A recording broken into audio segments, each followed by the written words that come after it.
Good morning. आपला पहिला प्रश्न आहे E20 इंधनासंदर्भात खालील विधानांचा विचार करा. आता आपल्याला हे विधानं दिलेली आहेत आणि त्यातली विधानं कोणती बरोबर आहेत ते ओळखायचं आहे.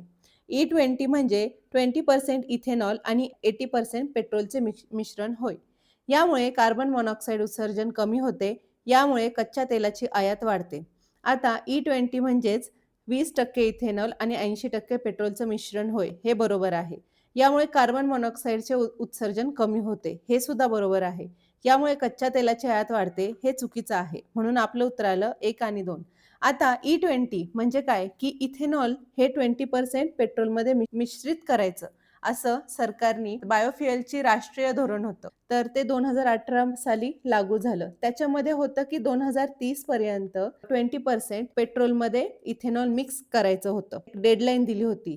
पण आपण ते 2025 मध्येच ते पूर्ण केलं. म्हणजे 80% पेट्रोल आणि 20% इथेनॉल. आता हे इथेनॉल कशापासून बनवतात? तर सध्या प्रामुख्याने ऊस या पिकापासून इथेनॉल बनवलं जातं. 2025 मध्ये विम्बल्डन पुरुष एकेरी विजेता कोण झाला? हा यानिक सिन्नर झाला. हा कोणत्या देशाचा आहे? तर हा इटली या देशाचा आहे. तो कोणाविरुद्ध खेळला? तर तो कार्लस अल्कराज विरुद्ध खेळला. आता तुम्हाला माहिती आहे का, विम्बल्डन पुरुष म्हणजे विम्बल्डन ही स्पर्धा कोणत्या खेळाशी रिलेटेड आहे? तर ही स्पर्धा टेनिस या खेळाशी रिलेटेड आहे. आता टेनिसमध्ये 4 सगळ्यात मोठे ग्रँड स्लॅम होतात. कोणकोणते? एक विम्बल्डन, दुसरं US ओपन, तिसरं ऑस्ट्रेलियन ओपन आणि चौथा आहे फ्रेंच ओपन. US ओपन कोणी जिंकलंय? कार्लोसने जिंकलंय. ऑस्ट्रेलियन ओपन कोणी जिंकलं? यानिक सिन्नरने जिंकलं आणि फ्रेंच ओपन कार्लोस अल्कराज याने जिंकलं. तर कार्लोस अल्कराज हा वर्ल्ड नंबर 1 आहे आणि यानिक सिन्नर हा वर्ल्ड नंबर 2 आहे. आता कार्लोस अल्कराज कोणत्या देशाकडून खेळतो? तुम्हाला असाही प्रश्न विचारू शकतात. तर तो खेळतो स्पेनमधून. आणखी एक सांगू का? स्पेनमधून आणखी एक दिग्गज खेळाडू आणि तो आता रिटायर झाला. तो म्हणजे राफेल नडाल. राफेल नदाल ह्यांनी जवळपास म्हणजे ह्यांनी 22 ग्रँड स्लॅम जिंकले. त्याच्यावर आणखी एक मोठा विक्रम आहे की त्यांनी 14 म्हणजे सर्वाधिक फ्रेंच ओपन जिंकल्या. आपला पुढचा प्रश्न आहे 2024 साली मानवयुक्त चाचणीमध्ये अंतराळात गेलेल्या सुनीता विल्यम्स कोणत्या यानाने पृथ्वीवर परतल्या? गेले होते एका मिशनसाठी. बोईंगचं स्टार लायनर यानाने अंतराळात गेल्या. मिशन किती दिवसाचं होतं? फक्त 7 ते 10 दिवसांचं मिशन होतं. बोईंग स्टार लायनर या यानामध्ये एक तांत्रिक अडचण आली. त्याच्यामुळं 7 ते 10 दिवसाचा प्रवास हा झाला तब्बल 200 पेक्षा जास्त दिवस. वय 60व्या वर्षी अंतराळात राहिल्या. कोणतीही आत्मविश्वास न घालवता, बाबा मी जिवंत जाईल का? माझं कसं होणार? असं एकही निगेटिव्ह गोष्ट त्यांनी मनात आणली नाही. त्या इतक्या छान पद्धतीने तिथं राहिल्या. हे किती मोटिवेशन आहे तुमच्यासाठी. चला तर मग आपण उत्तर बघूया. तर स्पेसएक्स क्रू ड्रॅगन या यानाने त्या परत आल्या. खूप इम्पॉर्टंट प्रश्न आहे. ह्याच्यावर तुम्हाला प्रश्न येऊ शकतो.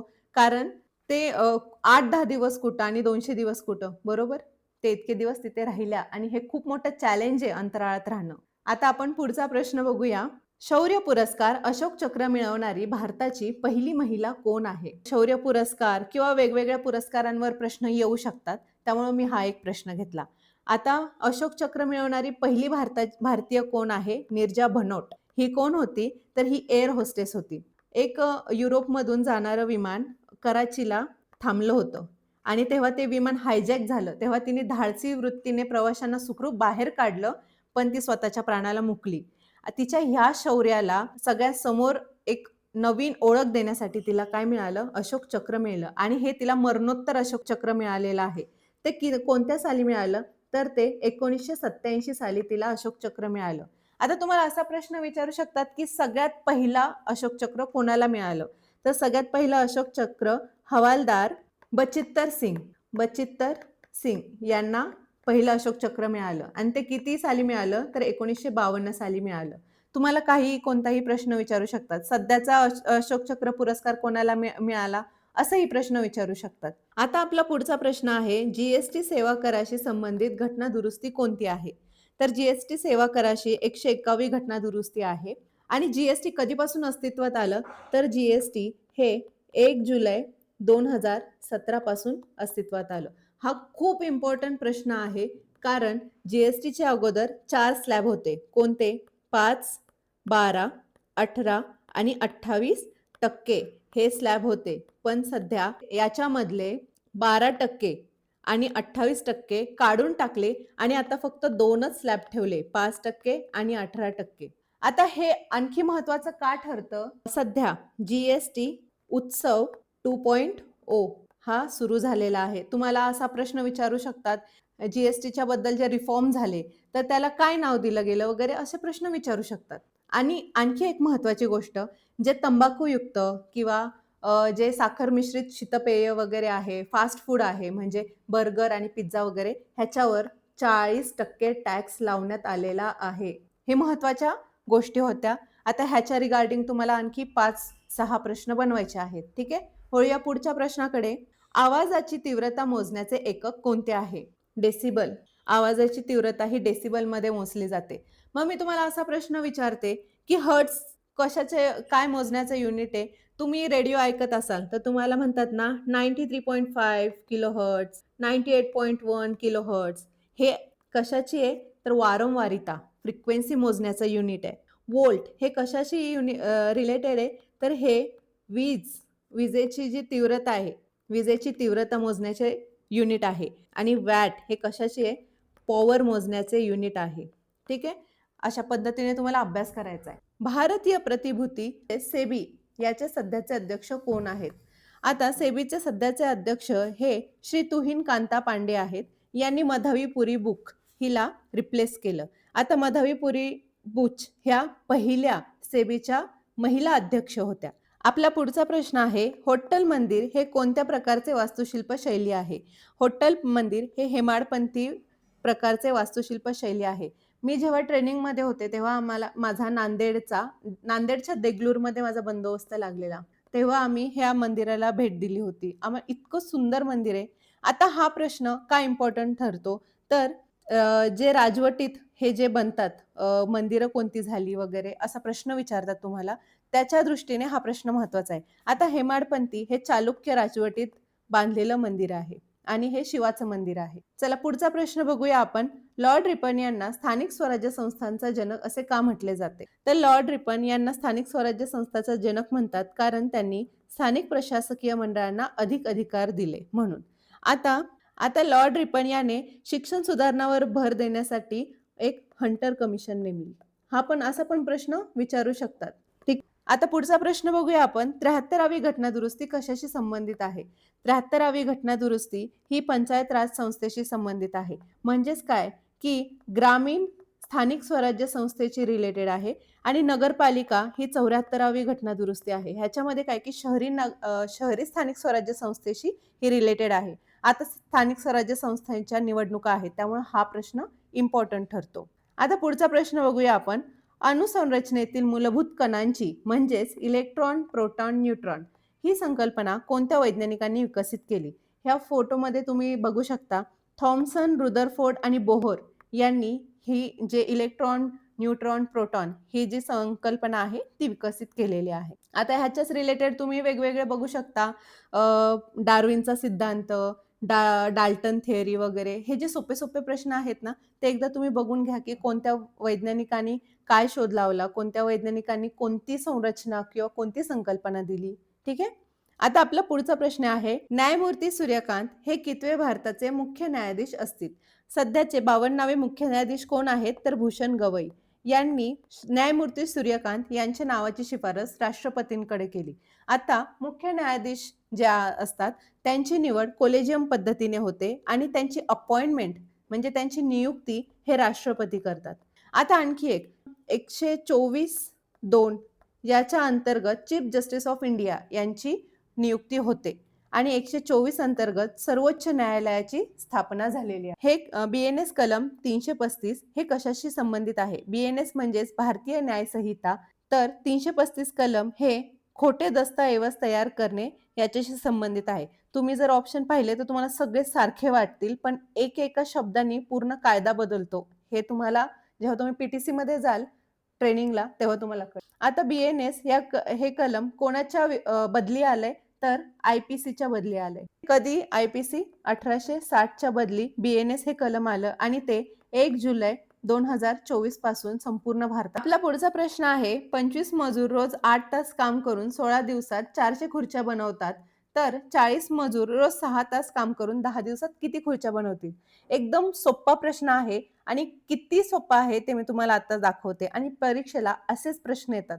हे बघा, 25 मजूर आहेत, ते 8 तास काम करतात आणि ते 16 दिवसात किती खुर्च्या बनवतात? 400 खुर्च्या बनवतात. 40 मजूर आहेत, रोज 6 तास काम करतात, तर 10 दिवसात किती खुर्च्या बनवणार? असा आपल्याला प्रश्न विचारलेला आहे. तर आपण तो सॉल्व्ह करूया. आता हे 400 खाली का केलं माहिती आहे? त्यांनी एकूण काम किती केलं? एकूण काम हे मी खाली घेतलं आणि त्यांनी किती काम केलं हे मी वर घेतलं. ही इझिएस्ट म्हणजे सगळ्यात सोपी ट्रिक आहे. ठीक आहे? आता आपण हे सॉल्व्ह करूया. मी इथेच कटछाट करते. 8 पंचे 40, 5 5 25, 5 दुने 10, 2 8 16, 2 चोक 8, 2 त्रिक 6. आता 4 100. आता हा x इकडे येणार. x बरोबर हा 3 गुणिले हे 100 बरोबर आपलं उत्तर आलं 300. एवढी सोपी मेथड आहे. गुणाकार करायची गरज नाही. शक्यतो कटछाट करून ते आकडे कमी करायचा प्रयत्न करायचा. ठीक आहे? पुढचा प्रश्न बघूया आपण. 550 विद्यार्थ्यांच्या शाळेत मुले आणि मुलींचे गुणोत्तर 6:5 आहे. तर गुणोत्तर समान करण्यासाठी आणखी किती मुलींना प्रवेश द्यावा लागेल? आता हा थोडा ट्रिकी प्रश्न आहे. कसा? 550 विद्यार्थी आहेत. मुले आणि मुलींचं गुणोत्तर आहे 6:5. मग आपण बघूया की टोटल मुलं आणि मुलं किती आहेत. 6x अधिक 5x बरोबर 550. 11x बरोबर 550 म्हणजे आपली x ची व्हॅल्यू आली 50. मग मुले किती आहेत? तर मुले 6 गुणिले 50 बरोबर 300 आणि मुली किती आहेत? 5 गुणिले 50 बरोबर 250. म्हणून आता आपण गुणोत्तर समान करायचंय बरोबर. मुले 300 आहेत आणि मुली किती आहेत? 250. मग 300 बरोबर आणण्यासाठी आपल्याला काय करायला लागेल? अधिक 50 करावे लागतील. तेव्हाच हे 300 होतील आणि जेव्हा 300:300 होईल तेव्हाच आपलं गुणोत्तर समान होईल. आता इथे मुलं काय चुका करू शकतात हे मी तुम्हाला सांगते. जेव्हा असे प्रश्न येतात ना, तेव्हा काही मुलांना काय होतं की बघा इथे आहे 6:5 बरोबर. 6 आणि 5 11, 550 बरोबर 11x. x ची व्हॅल्यू आली आपली 50. आता काही मुलं काय म्हणू शकतात की मुले आलं 300, मुली आल्या 250. मग 550 हीच संख्या ठेवण्यासाठी ह्याच्यातून काय करायला लागेल? एकतर ह्याच्यात 25 ऍड करायला लागतील आणि ह्याच्यातून 25 वजा करायला लागतील. तेव्हा 275:275 असं येऊ शकतं. असंही काही काही चुकीचं करू शकतात. पण त्यांनी आपल्याला असं कुठेच सांगितलं नाही की फक्त 550च विद्यार्थी ठेवायचेत. आपल्याला काय सांगितलं आहे की किती मुलींना आणखी प्रवेश द्यायचा आहे. मग जर प्रवेश दिला तर ही संख्या वाढणार आहे. बरोबर? तर अशा सिली मिस्टेक करू नका. प्रश्न व्यवस्थित वाचून घ्या. चला आपला पुढचा प्रश्न बघूया आपण. आता पुढचा प्रश्न माझा सगळ्यात फेवरेट प्रश्न आहे. ह्याला काय म्हणतात? विधान तर्क लावणे असं तर विधान आणि अनुमान असतं. माझं सगळ्यात फेवरेट क्वेश्चन आहे. हा कसा सॉल्व्ह करायचा? बघा सर्व कागद झाडे आहेत. मी काय करते? अगोदर कागद काढून घेते. सर्व कागद काय आहेत? झाडे आहेत. बरोबर? सर्व झाडे चगड आहेत. सर्व झाडे चगड आहेत. मग आता अनुमान काय दिलंय की सर्व झाडे कागद आहेत. सर्व झाडे कागद आहेत. हे बघा आपले सगळे कागद झाडे आहेत माहितीये, पण सगळी झाडं कागद आहेत हे आपल्याला माहित नाही ना, म्हणून हे येणार रॉंग. सर्व कागद दगड आहेत. आता हे सर्व कागद झाडे आहेत, सर्व झाडे चगड आहेत. अल्टिमेटली सर्व कागद चगड होणारच ना, म्हणून आपलं उत्तर आलं फक्त 2 बरोबर. जे आपल्याला ओरिजिनल समोर दिसतंय ना ते खरं मानून चालायचं. हे ह्याच्या मागचं काय म्हणतात असे प्रश्न अशा पद्धतीने सोडवायचे असतात. पुढचा प्रश्न आहे मॅथ्सचा. आता इथे काय करायचं आहे? हे झालं घातांकाचे रूल जे आहे म्हणजे लॉज ऑफ इंडेक्स ह्याचा हा प्रश्न आहे. आता मी हा इथे खाली लिहून घेते. 9च्या घातांकात 3, 9च्या घातांकात बरोबर किती? आता आपला जो खाली बेस आहे तो सेम आहे. मग घातांकाच्या नियमानुसार जे ह्याचे अंशात जे आहेत ना ह्यांची काय होणार? ऍडिशन होणार. कशी होणार? 6 अधिक 3 वजा 9 बरोबर किती? 6 आणि 3 9. 9 वजा 9 बरोबर 0. आता 0 हे उत्तर टिक केलं की तुमचं उत्तर चुकणार. आपला 9च्या घातांकात 0 आहे म्हणजे आपलं उत्तर येणार 1. हे रूल आहे. 9च्या घातांकात जेव्हा 0 असतं तेव्हा 1 उत्तर येतं. म्हणून आपलं उत्तर आलं 1. ठीक आहे. पुढचा प्रश्न आहे मुलांच्या रांगेत. आता हा सिटिंग अरेंजमेंटवरचा प्रश्न आहे. म्हणजे याच्यामध्ये काय दिलेलं असतं की जागा वगैरे दिलेल्या असतात. हा उजवीकडून या नंबरला, डावीकडून त्या नंबरला अशा पद्धतीने. आपण डायरेक्ट सॉल्व्ह करूया आता. सुहास काय बसलेला आहे? सुहास इथे कुठेतरी बसलेला आहे, बरोबर? आता त्याच्याबद्दल काय माहिती दिली आहे की तो डावीकडून 9वा आहे. आता डावी बाजू ही ना, डावी बाजू ही. मग डावीकडून कितवा आहे तो? 9वा आहे. आणि उजवीकडून 7वा आहे. म्हणजे इथून कितवा आहे? 7वा आहे. तर त्या रांगेत एकूण मुले किती? मला सांगा, जर तो डावीकडून 9वा आहे, तर मग इथे 8 मुलं असतील ना, तेव्हा तो 9वा आला. आणि उजवीकडून जर 7वा आहे, तर इकडे 6 मुलं आली ना, बरोबर? इकडून 7वा म्हणजे त्याच्या उजवीकडे 6 मुलं आली. मग 8 अधिक 6 आणि स्वतः तो अधिक 1 किती झाले? 8 आणि 6 14 आणि 1 15. म्हणजे त्या रांगेत किती मुलं आहेत? तर 15 मुले आहेत. इतका सोपा प्रश्न. आपला पुढचा प्रश्न आहे, महेशचा पगार अमोलपेक्षा 20% कमी आहे. तर अमोलचा पगार महेशपेक्षा किती टक्क्याने जास्त असेल? हे बघा, महेशचा पगार हा 20% कमी आहे. मग अमोलचा पगार महेशपेक्षा काही लोक लिहितील 20% जास्त आहे. तर तुम्हाला डायरेक्ट 0 मार्क मिळणार. कसं? मी सांगते. हे बघा, आपण ना अमोलचा पगार घेऊया, लेट सपोज 100 रुपये. आणि महेशचा पगार घेऊया 20% कमी. आता 100चं 20% कमी म्हणजे महेशचे 80%. अशा पद्धतीने महेशचा पगार झाला 80. आता इथं बघा, अमोलचा पगार हा महेशपेक्षा 20ने जास्त आहे, 20%ने जास्त नाही. हे सगळ्यात मेन आहे, हे लक्षात घ्या. आता हे जे 20 आहे ते कोणावर जास्त आहे? तर महेशवर जास्त आहे. म्हणजे 80वर 20 जास्त आहे असा अमोलचा पगार आहे. मग तो किती टक्के जास्त आहे ते बघूया. बेक बे, बेचोक 8. आता 100 भागिले 4 बरोबर 25%. म्हणजे आपलं उत्तर आलं, अमोलचा पगार महेशपेक्षा 25%ने जास्त आहे. ठीक आहे. आता इथं खूप जास्त मिस्टेक्स व्हायचे चान्सेस आहेत. ज्यांचा प्रॅक्टिस कमी आहे त्यांचं हे चुकू शकतं. असं चुकून देऊ नका, सिली मिस्टेक करू नका, सोडवून बघा. गटात न बसणारा पर्याय निवडा. भाकऱ्यांची आणि रुपयांची काय असते? चवड असते. गुरांचा काय असतो? कळप असतो. मडक्यांची काय असते? उतरंड असते, उतरंड. आणि प्रवाशांचे काय असते? प्रवाशांचा कळप असतो का? नाही. प्रवाशांची काय असते? झुंबड असते. प्रवाशांची गर्दी असते, झुंबड असते. पण आपल्याला शक्यतो झुंबड हेच दिलेलं आहे पुस्तकात. ठीक आहे. मग आपण पुढचा प्रश्न बघूया. पुढील शब्दसमूहाबद्दल एक शब्द कोणता ते ओळखा. तुम्हाला शब्दसमूहाचे शब्द असे 1 ते 2 मार्काचे प्रश्न येतात आणि खूप सोपे असतात. ते एक व्यवस्थित चॅप्टर करून ठेवा. आपला प्रश्न आहे, चांदणे असलेला पंधरवडा म्हणजे काय? शुक्ल पक्ष, पौर्णिमा, साप्ताहिक, अमावस्या.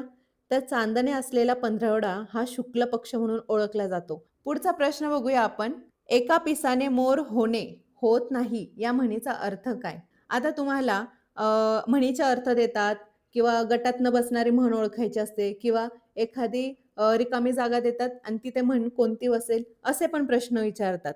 तर आपण ह्या म्हणीचा अर्थ बघूया. एका पिसाने मोर होत नाही म्हणजे काय? की ह्याचं उत्तर काय आहे? थोड्या यशाने हुरळून जाणे.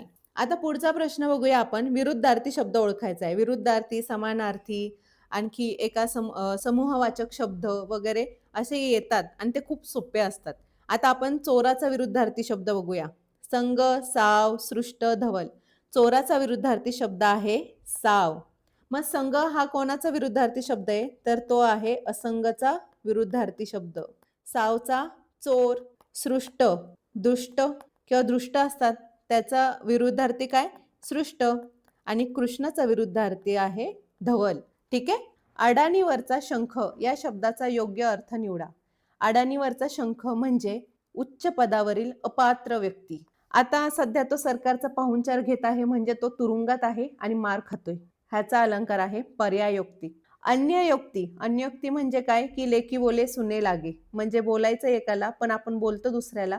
दुसऱ्याजवळ बोलतो आणि जे बोलतो ते रिस्पेक्टिव्ह व्यक्तीला लागलं पाहिजे अशा पद्धतीने बोलतो. जसं सासू आपल्या मुलीला बोलते, पण ते अशा पद्धतीने बोलते जे सुनेला लागलं पाहिजे. ते झालं अन्योक्ती. संसदेह. संसदेह म्हणजे तुमच्या मनात संभ्रम निर्माण होतो, द्विधा मनस्थिती निर्माण होते. म्हणजे हा साप आहे की दोरखंड किंवा हा दोरखंड आहे की साप, असं तुमच्या मनात संभ्रम निर्माण होतो.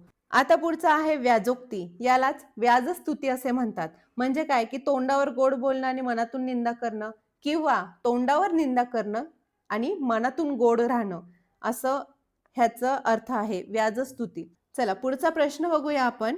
2017 साली एका शाळेचे हिरक महोत्सवी वर्ष साजरे झाले. तर त्या शाळेची स्थापना किती साली झाली? तुम्हाला माहिती आहे सगळ्यात पहिली हिरक महोत्सवी वर्ष म्हणजे काय? तर हिरक महोत्सवी वर्ष म्हणजे 60 वर्ष. रौप्य महोत्सवी वर्ष म्हणजे 25 वर्ष. सुवर्ण महोत्सवी वर्ष म्हणजे 50 वर्ष.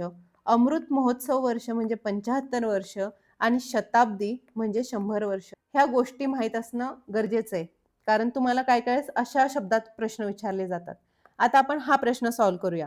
2017 साली हिरक महोत्सवी वर्ष साजरे झाले. म्हणजे 2017 साली हिरक महोत्सवी म्हणजे काय? त्यातून 60 वजा केले तर त्या शाळेची स्थापना किती साली झाली हे मिळेल आपल्याला. 7, 5 म्हणजे त्या शाळेची स्थापना 1957 साली झाली. किती सोपं आहे, पण ज्याला हेच कळलं नाही त्याला ही वजाबाकी सुद्धा करता येणार नाही. कळलं? हे किती इम्पॉर्टंट आहे. एक वन लाइनर आहेत, पण एकदम काय म्हणतात ज्याचा अभ्यास आहे त्यालाच येणार. पुढचा प्रश्न आहे, सौ राधा काकूच्या घरात 2 विवाहित मुलगे आणि 3 नातवंडे आहेत. तर त्यांच्या घरात कमीत कमी किती माणसे असतील? आता तुम्ही जर हा प्रश्न व्यवस्थित वाचला नाही आणि सॉल्व्ह केला तर तुमचं उत्तर काय येऊ शकतं हे मी तुम्हाला सांगते. राधा काकू आहेत, बरोबर? त्यांचे 2 विवाहित मुलं आहेत. आता 2 विवाहित मुलं आहेत म्हणजे त्यांच्या बायका आहेत. त्यांच्या बायका आहेत आणि त्यांना 3 नातवंडे आहेत. आता 3 नातवंडे कोणीही असू शकतात. आता आपण मोजूया किती लोक झाली. 1, 2, 3, 4, 5, 6, 7, 8. 8 झाले. पण ऑप्शनमध्ये 8च नाहीये. जर ऑप्शनमध्ये 8 असतं तर तुम्ही त्याला क्लिक केलं असतं. व्यवस्थित प्रश्न वाचला तर तुम्हाला लक्षात येईल सौ राधा काकू आहेत. सौ म्हणजे त्यांचा नवरा आहे. मग आता किती झाले? आता 9 झाले. मग आपलं उत्तर आलं 9. हे सौ, आम्ही जसं अगोदर हिरक महोत्सवी घेतलं, हे शब्द तुम्ही प्रश्न किती इम्पॉर्टंट आहे नीट वाचणं हे मी तुम्हाला सांगते इथे. ठीक आहे? हा प्रश्न बघून घ्या. अशा प्रकारचे प्रश्न सॉल्व्ह करा. ब्लड रिलेशनवर अक्षर फिरून प्रश्न विचारतात, पण खूप सोपे प्रश्न असतात. तर अशा पद्धतीने आज आपला व्हिडिओ झालेला आहे. चला उद्या भेटूया. Thank you.